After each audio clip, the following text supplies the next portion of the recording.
Bonjour et bonsoir très chers internautes. Balandi Arimeur de Kinshasa, Sango ya Congo, Bayebazuli Bakou ya Kolanda Biso partout dans le monde.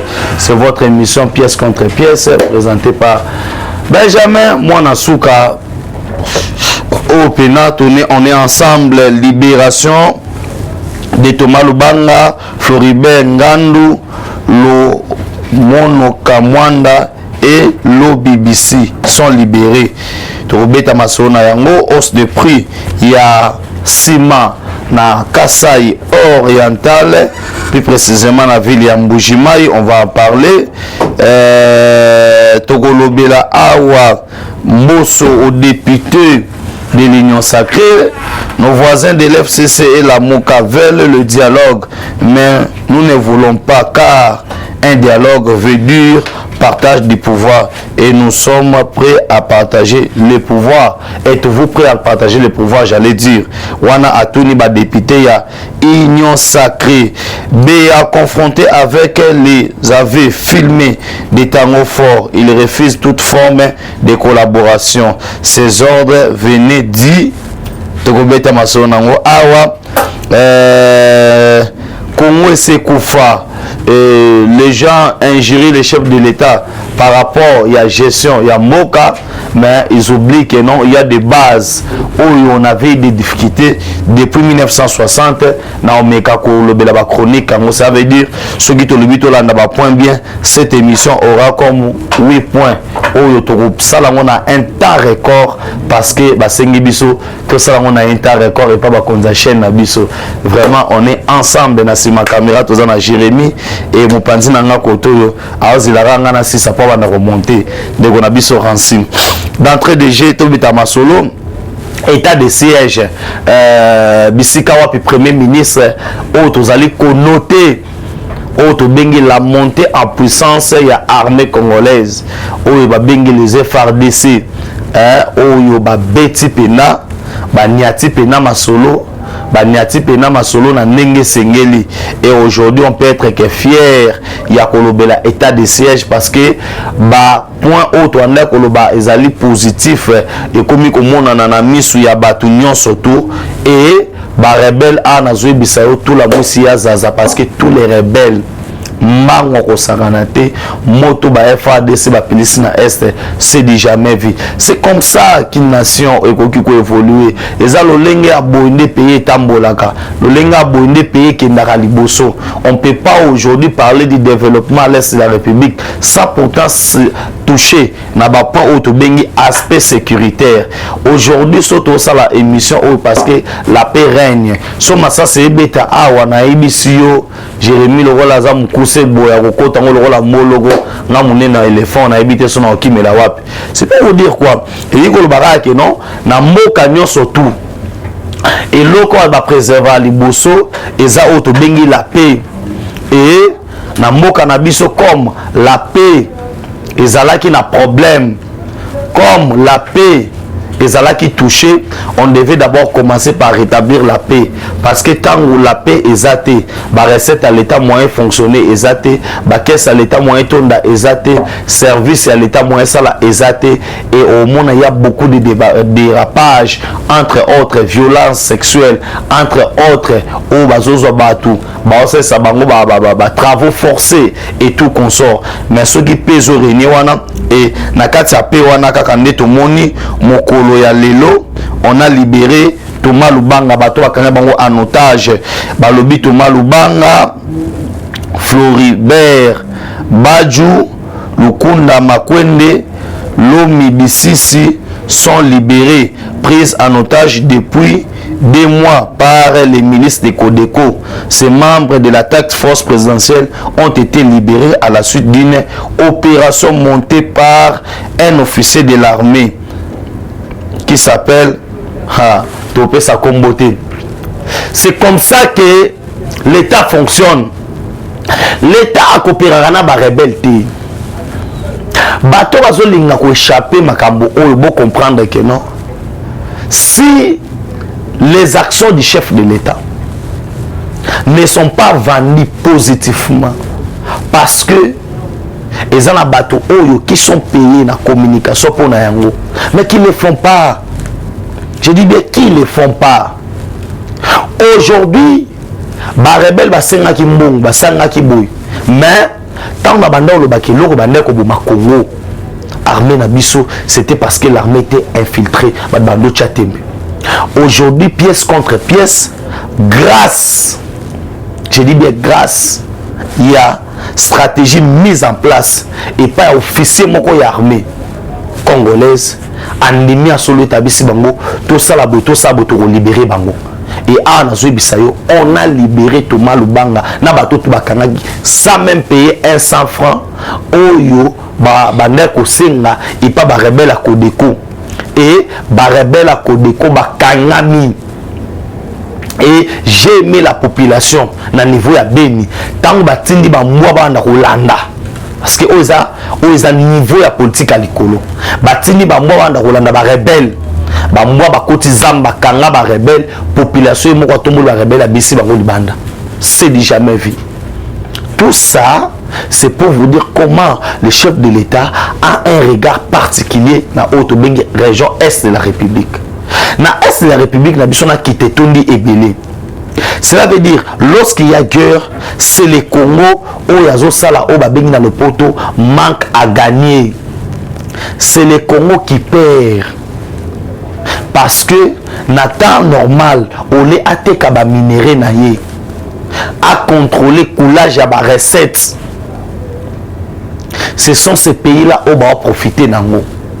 Rwanda bima premier pays producteur ya coltan. Azana colté ou tawapi. Uganda yi wana na ebele ya or.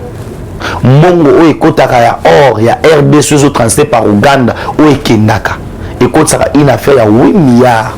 J'ai dit bien 8 milliards. Soki munaka mona zo kosa bokoti na banquette o ya Global Witness. Hein? Botali yango kuna bomona pendake non 8 milliards ekotaka na kesi ya Uganda mais euti na or oyo eutaka na RDC. C'est comme ça de balambaka or wana et qui na ba marché international entre autres na deux pays Suisse na Angleterre basombaka illégalement or oyo ya RDC. Et vous allez comprendre que en mettant fin à guerre beaucoup de ces pays-là, leurs économies au Kouya. Il y a un moment où le Rwanda mal à l'aise. Ils savent que la République démocratique du Congo, on va gérer d'une manière parallèle. Le Rwanda dirigeait ces pays. Le Rwanda avait le contrôle sur la sécurité de ces pays. En mettant en place le gouvernement MPS4, on avait accepté officiellement que Rwanda banakonza RDC au travers leur président Paul Kagame et qui agissait avec Otobengi Hippolyte Kanambe Kazembere qu'on appelait Joseph Kabila. C'est comme ça que le Congo a été vendu. Malbert Youm a été clair pour dire que la terre n'a pas appartenir à Bissoté. Mais aujourd'hui, quelqu'un qui fait un effort, il y a non, vous avez fait vos accords avec des individus. Maintenant, nous les Congolais, nous récupérons. Nous prenons ce qui nous appartient. Parce que c'est notre droit. Mais les Congolais n'accompagnent pas. Les Congolais ne voient pas ça. Hein? Motema mabe ekoti na Congo pardon, motema mabe ekoti na Congo na point que les gens na bien motema mabe ekoti na mboka na biso na point que Congolais aso na mandeko ne Congolais te. Mutu muso aza Kinshasa wa ba sema Goma ata ba récupérer ba village en Goma ne sali nini. Non, il sali quelque chose. Je dis bien il sali quelque chose. Parce que Goma eza Congo nord sud Kivu eza Congo mosapi moko soki ezoki loboko meyoka apasi nga na bela matoi mena olala te miso ekokangama te obela matoi nzoto to eza mal à l'aise. Est-ce que matoi ekoloba na miso roba na matoi ke vanda na bapasi na yo? C'est comme ça que nous devons avoir compassion pour nos frères et sœurs. Et aujourd'hui, il y a des avancées à plus de 75% par rapport à l'instauration de la paix, à l'instauration de l'état de droit, à l'instauration de la sécurité à l'est de la République. Ok, Congolais, to beta maboko. Surtout beta maboko bino bato dia lelo. Mais quand ça ne marche pas, bon ça makelele. Ça pas marché. Bon ça makelele. Bon ça makelele. Awa. Tongo me dit pourquoi. Mais aujourd'hui, avec des fils dignes, il y a pays Nabiso. Ils ont mis les stratégies en place. Ils ont compris que non, Naba Marambo Tozo Sala, ils ont senga, été, tous à unis ensemble comme un seul homme pour Marambo qui est Neliboso. Hein? Et les lots Oyo, ba Congolais, Olé ba beta maboko. Olé qui ba Congolais ba comprendre que non, tous une qu'on a biso, notre frère, notre sang. Oh lelo, il faut biso. Nous surtout ensemble. Tous sangana ye. Et pour Congo qui est liboso. Vous comprenez ce qu'on dit? Que il y a des tireurs de ficelles. Quand nous disons on a mis fin à l'état de siège et ça les moutés ma passe. On a mis en place pardon l'état de siège et ça les moutés ma passe. Vous allez comprendre que ce type-là abandonne qu'on vit pour la guerre. Vous allez prendre l'organisme et soutien international. Bazana Est pour na baosa anini. Poni ana Kinshasa mwana représentation. Baka kuna na Est. Et na Est wana baolu banda kwa minini. Wana matiba ndako na Est. $5,000, $4,000 par mois. Moussala bango zakini. C'était ba s'installer place wana. Ba ça la cope à minerai.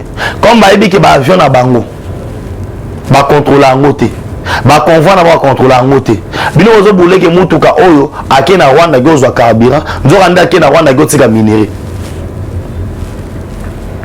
Bozo boule avion oyo yaki na ba casque bleu. Et ils ont un mboka na bango, ils ont un or. Et trafic tout est en bolawana. Pourquoi la MONUSCO a lié aux zones cimenté? Pourquoi ils veulent maintenir présence dans la RDC? C'est simple. C'est parce que bah gagné. C'est parce que Babanda s'est retrouvé par rapport au régime passé. Et régime passé wana. Ne o batulelo ba obete la maboko. Nde o batulelo ya faible esprit. Ba kota na ba wenze ko sala ba vidéo que non régime wana ezonga. Mais est-ce que boko ke pe na est? Bozu pe micro balader bo tambola nango. C'est là où nous disons que donnons-nous les moyens. Hein? Ah boke nde pe na est, boke na Ruchuru na Masisi. Boke na Kanyabayonga. Boke na Fizi. Hein? Boke na Ruchuru. Boke de paix au sala balader. Les gens qui ont retrouvé la paix 18 ans après. Bamsou sur 20 ans. Hein? Boke de paix na triangle de la mort. Bisika au Congo là on appelait ça triangle de la mort. C'est là où salema entre RDC na Ouganda. Il n'y avait pas de routes. Et il y avait des barrières. Oyo, Moutamakole, fala fouta 10 000 francs. Voiture à mouké 50 000 francs. Plus voiture, on a 200 000, 400 000 francs. Na Congo, on va foutre un rebelle. Bas étranger. Hein? Il y avait des machines. Il y a quoi imprimer ma carte de lecteur. N'a beaucoup de rebelle. Bazoué pour ma carte de lecteur, boutou, boutou. Il y avait des barrières partout. Aujourd'hui, c'est sauté. Aujourd'hui, la montée de l'armée congolaise en puissance, qui en parle. Mais ça bien bon, au sein de la vidéo na Kinshasa, les mamans moi solo par exemple, l'IP Mati, l'osso Mati. Mais de la même manière, Moi, j'ai des raisons dans le Bélango, l'aspect économique. Pourquoi on m'a bâti il y a ces d'autres raisons. Ils allaient dépendre de Mokonzamboka. Mais la guerre à l'est de la République était financée, était alimentée par les généraux, par les pouvoirs, par le gouvernement central à Kinshasa. La guerre à l'est était Ezaki Bongo na régime Otukolika. C'était des ministres en collaboration avec les rebelles. C'est eux qui tuaient nos frères congolais. Est-ce que les Congolais ont la conscience que dans ce pays, il y a eu plus de 20 millions de morts? Et les 20 millions de morts, c'est le régime passé. La vie humaine est sacrée. On n'a pas même compassion de nos frères. Parce que sur le lot, au monde a que victoire et la guerre dans l'Est. Et c'est le côté, c'est de la compassion à Congolais. Je ne peux pas parler avec toi, Congo, monsieur. Quand tu étais face à monter en puissance, face à ma défi sécuritaire, tu allais quoi accomplir. Mais mon frère, tu n'es pas congolais. Parce que si tu es réellement congolais, tu dois comprendre que non, Oyo, il y a Bato Goma, il y a Kinga. Il y a Bato Nord, Sud, Kivu, il y a Kipenga. Parce que ce sont nos frères qui souffraient. Maintenant, on a pour ça, si Koyo, Moutolo, Bakeno, tu sais qu'il ne fait rien. Azo Matara, Rokita. Mais Baretomba va voyager en Oyo. Parce que ce n'était pas facile, une guerre Oyo, la communauté internationale alimente. Qu'on mette fin à Yango. Qu'on n'a pas remettre un mécanisme pour mettre fin à la guerre. Les rebelles vont monter dans la négociation. Facha dit pas de négociation. On ne négocie pas avec les rebelles. On ne négocie pas. C'est ça que soit gouvernement. Là, devant les rebelles, le gouvernement soit avec force. Gouvernement soit avec détermination. Parce qu'on est fort. Mais on a senti dans le régime où les rebelles de M23 vont commencer à Goma. Les gens qui parlent de n'importe quoi. Mokonzamboka a travaillé. Mokonzamboka a travaillé. Mais difficulté à moi, Mokonzamboka a que la communication est faible. Par rapport à Oazo Sala, sur terrain, on communiquer. On communique à partir. Parce que les moyens ne sont pas suffisants. Je suis capable de net abonaza capable de faire le reportage na Goma mais dans un bon habillé pendant non peut ça bon habillé non peut ça bon à séjour mais moi tu beta makuna bateau na tinda baba vidéo so ça besoin de vidéo dans tinda yango au monde a la montée en puissance il y a ba FADC et ça ba bilobela te les gens au ba uta est ba bi valeur ya paix. Yo va nata sur la Kinshasa awa, yo va nata sur côté mon guerre et combattre, ou va valeur ya pété. Et ces gens-là, ils sont contents pour Konzamboka. Bah il dit que non, Moussa Zakata en Salema. Et toi tu es là pour me dire que non, Boulé à la Kata en Salema te, en Salema côté, bon il a bon non. Mais c'est ce qu'on y habite et c'est ngeli au Fanda. Parce que avec Fatih ça va. Ah oui. De bonsoir le banner, oui, j'ai dit avec Fatih ça va. Ça va parce que intérêt à Congo, nous mettre en haut en première position. C'est le Congo qui gagne. Et tant que le Congo a gagné, ngai nane sengo. Pour bande konanga moke moke, baza ko retrouver paix. Et paix oyo, eza ko kakolate. Il y a une véritable paix et Bazo Soango a toujours parce que leur fils d'une du pays Félix Antoine Sekedi Tshilombo est au pouvoir.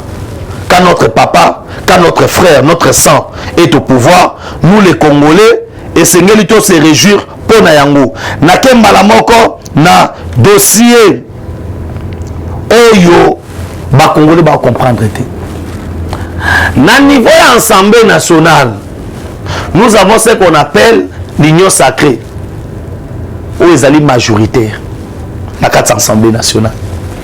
Puis l'argent a été payé et pas à député Moussoussou pour nous fragiliser au gouvernement. Oui, nous savons qu'au sein du gouvernement, il y a des ministres Oyo, Bazoko Kate. Au coûte que coûte, il faut pas que ça bango, oui. Mais on veut saboter toute l'action d'un gouvernement. Au monde, il a déjà que non, Kamere, premier ministre, Nandoto. Nandoto. Avec ce qu'on a vu dans le procès 100 jours, Kamere, premier ministre, Wana Olota. Olota. Et on a voulu qu'on s'acane la bateau. Oh, il y a faible esprit. Bateau a faible esprit que non, on a quitté Kamere. Kamere n'est pas acquitté. Mais, au Tobengi, peine au Bakatela qui est dans la cour d'appel, mais cour de cassation à quoi ici et bah qu'on reprendre procès. C'est ça. Dans le sous Mingita Mamoteli Kamere. Hier, j'étais là, on a l'obé en long et en large. Je vais plus revenir sur ce dossier Kamere. Je parle d'abord de l'union sacrée, l'avenir de cette union sacrée. Vous allez comprendre quoi. Au sein de l'union sacrée, il y a plusieurs problèmes. Et il y a de ces gens-là qui ont été payés pour déstabiliser l'union sacrée. Parce que, en regardant en face de nous, il y a des réalités qui vont vouloir ou pas nous rattraper, entre autres la crise de Covid-19, entre autres la guerre en Ukraine, parce que ça pénalise l'économie du monde. Et face à toutes ces histoires-là, il y aura un probable manque de moyens. On n'aura pas les élections peut-être en 2023. J'utilise bien peut-être. Je n'ai pas confirmé que non, en 2023 il n'y aura pas d'élection parce que nous avons besoin de ces élections-là pour élire les nouveaux députés, les nouveaux députés provinciaux, les députés nationaux pour Congo et Kendeliboso. Mais à l'entretemps, qu'est-ce que vous allez comprendre, mes frères et sœurs? Vous allez comprendre que non, il y a de ces gens-là qui ont été payés pour déstabiliser l'union sacrée. Naroko Sakaba ministre et Nasuka Nangopo Makeno, le gouvernement de l'union sacrée mais à l'entretemps, c'est pourquoi Mbapa Mbosso il a monté au chrono pour dire ce qui Bolingi Kocha désordre dans la union sacrée. Ça veut dire que vous voulez que parce que la Moukana FCC, c'est un dialogue. Et dans le dialogue, c'est le partage du pouvoir. Si vous voulez et que tu partages le pouvoir, mais manifestez-le. Parce qu'à chercher une union sacrée comme Mounissa Manakati, des ordres c'est que vous voulez négocier. Parce que il y a des gens qui doivent être arrêtés. Et il y a des bateaux qui ont volé cette république pendant 18 ans. Et il comprend maintenant que non, avec ce changement de régime, biso to suka mabe et biso le roi to suka mabe et c'est là que non to que na dialogue parce que opposition ndenge za boza pasi bat ba ko opposition pe mpiaka ba ko kate pour ce Congola mesana mpiaka te pour ce Congola mesana aza tout le temps na poste pour dire que non moi tu es que moi loko ko bima bazaka na ba 4 5 femmes parce que 4 5 femmes na bango difficulté za nini na 4 5 femmes soza na 4 na 5 femmes papa tant ba longolo na pouvoir ba dépense wa mesana ko sala ya wozo mona il faut to changer ba loi to yeba ke muto azana 4 5 femmes boy na boy muto azana ba makangu muto azana boy azadi te occuper poste boy parce que to bi ke mon na biso république ba ko yiba yango yango na zo sabino to za la vigilant et c'est pourquoi Mbosso a monté sa chrono pour na kolobela yango na sisa na dossier François Beya parce que lenga déjà que non na comme d'appel de 20 minutes hein oui na ba les noms amulaïté François Beya on va confronter na auto bengi ba vidéo filmé ya tango fort et François Beya a lobby bien que makambu est belé o ya salaki o ya zoki banine et ça qui en collaboration na Kigali entre autres Paul Kagame na Joseph Kabila awa na zo Sabino il y a des révélations graves papa bato ba otchela nga munoko awa soko landi a parce que ba dossier le les anans boy na boyo moi ba dossier na nini moi to bisono surtout exaté mais ce pays était parti Fachi était écarté plein il y a bain de sang maquillé sur panaba congolais qui établi c'est grâce à Molo Mouina Kolo grâce à Dieu que tu échappé nango koyoka makambo oyo et bimi na ba audition François Beya ndeko na ngai okolimate ce pays était parti quasiment parti et tout le monde n'a pas si bon parce que bateau attend banga bazonga na pouvoir ba kongi banga ba salaboui. Mais grâce à Dieu pour ba biloko toyoki ba biloko ebimi. Ah non, vraiment bateau tout bana pour ça ba vidéo il y a guerre les eaux montées. Numéro dans téléphone plus de 143 9 70 40 89 57 plus de 143 9 70 40 89 57 wana okozo la vidéo wana mais en l'entretemps na silisa na économie ah vous pouvez s'en 2 minutes kaka na kati économie bato ba oganga biloko emati mais biloko emati partout au carburant au boyer et ça ba conséquence na kasa isaka simi longo de $21 comme 31 ata babaki sakango moko antombolo fachi béton so lingi Kasai est développé on doit désenclaver les Kasai kolongwa katanga tsoko makasai il y avait 12 ponts et ba pont wana ils ont la capacité na 1960 banda ba sala yango ils ont la capacité de 7 tonnes 8 tonnes 13 tonnes et ba camion ando uta katanga et ya Kasai et comme 60 tonnes pont ya 6 tonnes bon 60 tonnes conséquence nango tout le pont wana et bukani mais awa to ça à niveau ya kalamba bougie bisika wapi commerce zo sala entre biso na Angola pour bilo ko ta partir ba Kasai kuna mais il y a un problème et c'est ngeli parce que lokola nzele ko na Chikapa de Chikapa à Kananga et ça là une affaire ba 200 quelques ou bien 5 quelques kilomètres de Kananga à Mbujimai et ça là une affaire ba 300 quelques kilomètres mais on doit relier ça si on relie ça et que ba relier Kananga ba relier Kasai na Katanga et qu'on permettre que nos ba Kasai oyo ba vivre à mini na commerce ils vont pas aller à Lubumbashi ils vont pas aller na Kinshasa ils vont rester là-bas parce que banzela ezali biloko banda kokota oso massacré oyo na Kinshasa ça la valeur ya 1500 francs mais na Kasa oso mango 7500 8500 on doit faire tout pour calmer l'hémorragie. Les gens qui sont là pour les lots Congo développer, on est fort des routes à des sites agricoles. Et ces routes-là, ils ont coûté dans ma mobilité. Même avec des routes à terre bâties, tout ça là. Et on doit désenclaver les Congo. C'est comme ça que m'a bloqué les Liboso. Aujourd'hui, avec la crise mondiale, aux autres cadres et démontrer qu'il faut que l'on n'est pas nabiso. Il y a un appel si conseil à bâtiment surtout. On a pour ça son becteur na oyaka na Congo yaka olona. On a pour ça son appel le pango. 20 sur 20 à $2000. C'est les maloko. Mais si on ne peut pas bien zobeka. Boya ba kota so ba rumbu ko mina Kinshasa kasabu se tondité. Auto pe ma peut pas kito côté. Mais kuna pena nouvelle cité. Koto ki vanda ma kotonga Pepsi kotonga makuna. 20 sur 20 à $2000. Quartier déjà urbanisé. Courant ma ezali. Eza déjà wana courant ma ezali. Musika te na makadam $2000. Numéro de téléphone Yangwana, Zouabiki na papier commun, plus de 143 9 70 40 89 57, plus de 143 9 70 40 89 57. Tu envoies tes gens au titre de ma vidéo, au titre de ma vidéo, au moni ma caméra surtout. La PC merci.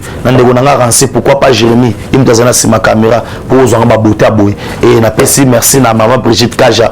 Pourquoi pas papa dit pas d'Anzambi, maman dit pas bon séjour à Kinshasa. Na beau sanité maman Lumière Tomba. Na beau sanité Gisson Lutete Fou-moi Italie et mon frère Alain Moulamba direct à Maroc, les amis de Benjamin Mouanasuka. Tobi Tobi Tara tourner Zalara. Pourquoi pas il y a Didier Moulamba direct à Maroc, Zéphilo Mele, Bavena Ngai, Deko Molema, na Ngai, Baza tellement ébélé et vraiment ce qu'on soit zonité, tout côté Moukola Lobby, même chaîne, même rendez-vous, l'émission pièce contre pièce, vous likez, vous partagez ma vidéo à Bisso et ça à Bisso Malam. On a besoin de Panzana Mokili Mobimba parce que les Congo, et ça à Bisso et nous allons défendre ces pays jusqu'à la moelle épinière. Merci beaucoup.